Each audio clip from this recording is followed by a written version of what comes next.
Саламатсыздарбы, Оводо Лондон, BBC Кыргыз кызматы. Элер алтына спорт жаңылыктары менен тааныштырып, студияда Акчолпон Койчиева.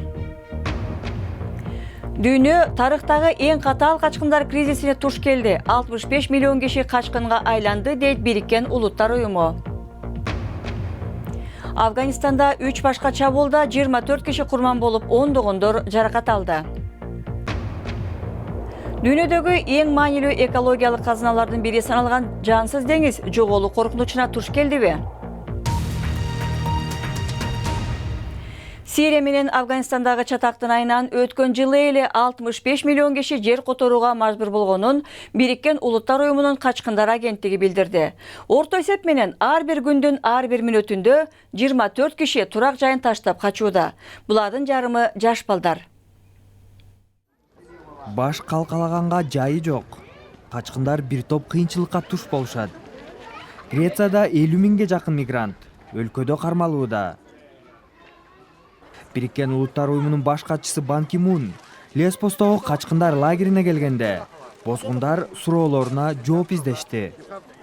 Бирок азырынча миграция кризисин жайгаруу боюнча чечим жок жана Европанын Түркия менен келишими кескин сынга алынууда. All the efforts should be mobilized, including Баардык чараларды көрүшүбүз керек.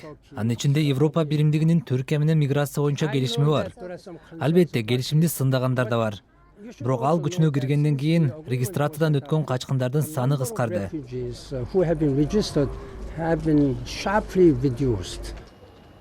Өкмөт көзөмөлдөгөн Кеос качкындар лагерине журналисттерди киргизишпейт. Лагерде миңден ашуун адам жашап келет, жана алар кайрымдуулуктан алган азык-түлүктөн жан багышууда. Лагердеги бир да качкын бул жайда калгысы келбейт. Суроо бергендердин баары эле биздин эмне болорубузду билишпейт. Баары эле күтө тур деп айтышат. 3 айдан бери күтүп отурам. Былтыр миллиондон ашуун качкын бул аралдарга келип, Европанын башка аймактарына өтөбүз деп үмүттөнүшкөн. Бирок айланадагы өлкөлөр чек араларын жаап, Европага жеттик деп кубанган качкындардын келечеги белгисиз бойдон калууда. Афганистанда 3 башка бомба чабуулунда 24 киши каза тапканы кабарланууда. Түндүктөгү Бадахшан провинциясындагы Кишим аймагында базарда жардыруу болуп, 10 киши каза тапты. Башкала Кабулда Непалдык коопсуздук сакчылары бараткан автобусту жанкечти жардырып, 14 киши курман болду. Талибан кыймылы чабуулду биз жасадык деп айтып чыкты. Кабулда дагы бир чабуулда саясатчыга каршы чабуул жасалды. Кабул шаарында дагы бир чабуул уюштурулду. Көчөлөрдө кандарды тазалап жатышат. Афганстандын ички иштер министри Непалдык коопсуздук кызматкерлер бутага алынганын билдирди. Жанкечти жөө басып келип, автобустун жанында жардыруу уюштурду. Автобустун ичинде 14-16 адам бараткан. Алардын көбү жаракат алды.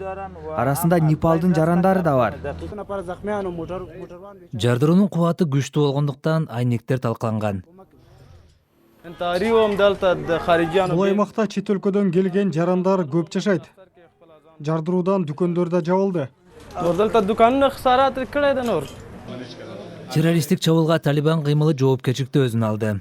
Алар Непалдын жарандары НАТО уюму менен байланышы бар болгондуктан аларды бутага алганын билдирүүдө. Кабул шаарында 2 жардыруу уюштурулуп, 3-чү чабуул Бадахшан провинциясында болду. Бул кол салуулар согуш бир гана алыскы аймактарда эмес, өлкөнүн стратегиялык мааниге ээ болгон аймактарында болуп жатканын көрсөтүүдө. Бул жана башка жаңылыктарды биздин интернет сайтыбыздан таба аласыз. Дарегибиз BBC Кыргыз.com. Сайтыбыздан Лондондун биринчи мусулман мэри Садик Хандын ыйык Джеймс Англис чиркөөсүндө орозодогуларды ооз ачыруу кечесинде сүйлөгөн сөзүн окусаңыз болот. Сиздер көрүп жаткан BBC эми башка жаңылыктарга токтолобуз. Малайзия аба жолдорунун MH370 каттамындагы дайынсыз жоголгон учагындагы жүргүнчүлөрдүн жакындары Мадагаскардын жээгинде калкып чыккан буюмдардын сүрөттөрүн жарыялашты. Алар өз жакындарына таандык болгон буюмдар таанылар бекен деп издешүүдө. Бирок эксперттер бул буюмдардын аталган учакка эч тиешеси болбосу да мүмкүн деп эскертүүдө. Кытай бийликтери Түштүк Кытай деңизинде балыкчыларга ок чыгарды деп Индонезия деңиз күчтөрүн айыптоодо. Соңку учурда ушуну менен 3-чү жолу эки өлкө ортосунда деңизде чатак чыгууда. Натуна аралдарынын аймагы бизге таандык деп Индонезия билдирсе, Кытай бул жерде ар дайым кытайлык балыкчылар иштеген деп айтууда. Италиянын баш каласы Римде мэр болуп биринчи жолу аял киши шайланды. 5 жылдыз кыймылынын мүчөсү болгон Вирджиния Раджи каршылашы Роберто Джиачеттини жеңип алды. Джиачетти премьер-министр Матео Рензи жетектеген Солчул демократиялык партиянын мүчөсү. Бул партия Турин шаарында дагы мэрди шайлоодо утулуп калды. Америкада теги орус актер Антон Елчин каза болду. Социалдык тармактарда анын достору жана көрөрмандары актер күтүүсүз кырсыкта каза тапкандыгын талкуулашууда. Star Trek компаниясынын соңку фильминде ал Павел Чеховдун ролун аткарган. 27 жаштагы Антон Елчин Лос-Анджелесте үйүндөгү эң кейиште өз машинеси менен дарбазасы ортосунда кыпчылып калган. Жансыз деңиз дүйнөдөгү эң маанилүү экологиялык байлыктардын бири саналат. Дүйнөдөгү эң туздуу туюк көлгө Израиль, Иордания жана Палестиналык аймактар аркылуу агып келген дарыя куюлат. Жакынкы чыгыш өлкөлөрү дарыянын суусун ичүүгө керектеген сайын жансыз деңиздин деңгээли дагы төмөндөп келет. Жансыз деңиз жакынкы чыгыштагы эң туздуу туюк көл. Жер шарындагы кургактыктын эң жапыз жери жана жыл сайын аймактын деңгээли 1 метрге төмөндөп келет. Суу кургап, жер алдындагы туздар урап түшкөндүктөн жерде чуңкурлар пайда болууда. Андан улам көздүн жоосун алган ай сыяктуу көрүнүш пайда болот. Бирок бул жергиликтүү бизнеске кедергесин тийгизүүдө. Бул аймактагы мейманкана чуңкурлардын бирине түшүп кеткен. Бул көрүнүштү зилзалага салыштырса болот. Бир нече жылдан бери кайгыга баттык. Себеби биздин үйүбүз жок болуп кетти. Балдарыбызга, неберелерибизге калтыралы деп ойлогонбуз. Бир учурда шаркырап аккан Иордан дарыясы жансыз деңизге куюлчу. Израиль, Иордания жана Сирия дарыяны сугат иштерине колдонуп, алда кургап баратат. Андан тышкары Иордания менен Израиль фосфор кислотасынын тузун өндүрүш үчүн дарыяны атайлап кургатып келишет. Жансыз деңизди сактап калыш үчүн түштүк тарапта жайгашкан Кызыл деңизден түтүктөр аркылуу суу алып келүү долбоору бар. Арийне ал абдан кымбатка турат.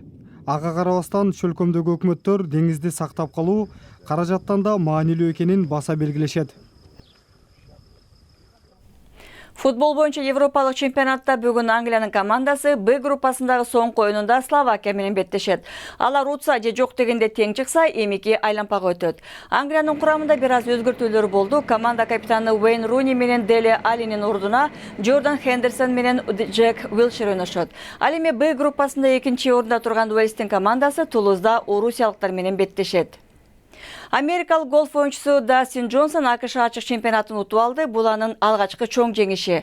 Ал өзүнүн алдында турган ирландиялык Шейн Лориден ашууга жетишти. 5-чи талаада анын тобу жылып кеткенде талаш жаралды, бирок ал ката кетирбегени такталып, өнөктөшү Ли Уэствуд колдоп кетти. Бирок ага кийинчерээк бир пенальти берилди. Теннис Энди Мари Лондондагы Queen's Таймашын 5-чи жолу жеңип алды. Бул Уимблдон чемпионатына камынуу үчүн абдан жакшы башталыш болду, деди Мари. Ал канадалык Милош Рауникти 6-7, 6-4, 6-3 эсебинде утуп алды. Жаңылыктар соңунда сиздерге Исландиядагы вулкандын ичиндеги концерт тууралуу айтып берели. 20 киши ар бири дээрлик $2000 билет сатып алып, бул саякатка чыгышкан. Алар вулкандын чокусуна жеткенден кийин анын ичине атайын лифттер менен түшүп, концерт көрүштү. Музыка угуп бүткөндөн кийин аларды тик учактар менен кайра алып кетишкен. $2000 төлөп вулкан ичинде концерт көрүп белеңиз. Буга кызыкпасаңыз, интернет сайтыбызда Карл Маркс, Фридрих Ницше жана Зигмунд Фрейдтин адамзатка таасири тууралуу макаланы окусаңыз болот. Биздин дарегибиз bbc-kыргыз.com. Сайтыбыздын ошондой эле биздин бүгүнкү радио берүүсү дагы уксаңыздар болот. Программабызды ушуну менен жыйынтыктайбыз. Аны алып барган Акчолпон Койчиева. Эфирде кайра жолукканча саламатта болуңуздар.